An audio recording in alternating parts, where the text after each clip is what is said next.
Buka franchise tu senang, tapi pastikan standard tu maintain.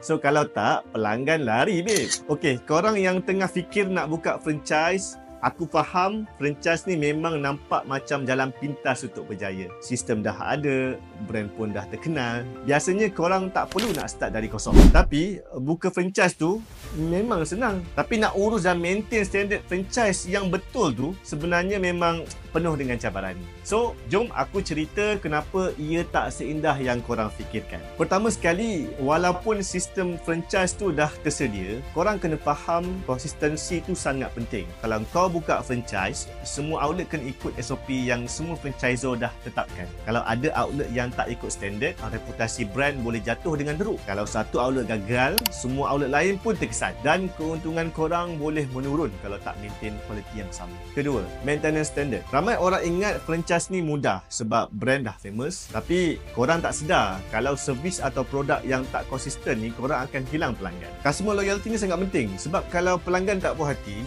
dia akan lari cari tempat lain. So kalau korang tak maintain standard, pelanggan yang dah setia pun boleh hilang dan itu akan menjejaskan keuntungan korang. Dan jangan lupa, latihan staff pun penting. Kalau staff korang tak faham SOP dan standard yang betul, semua kerja korang akan sia-sia. Pastikan staff korang tahu apa yang perlu dibuat, dari sambut pelanggan sampai menguruskan produk. Kalau staff tu fail, franchise pun boleh fail. Lepas tu, korang juga kena pastikan financial management yang betul. Dalam franchise, ada banyak kos yang perlu diuruskan, termasuklah royalty fees dan kos operasi. Kalau korang tak pandai uruskan cash flow dan profit margin, bisnes boleh rugi walaupun brand tu terkenal. So, korang kena pandai uruskan kewangan dan pastikan semua kos diuruskan dengan baik. So, kalau korang rasa buka franchise tu macam shortcut untuk berjaya, aku rasa let's think about it again.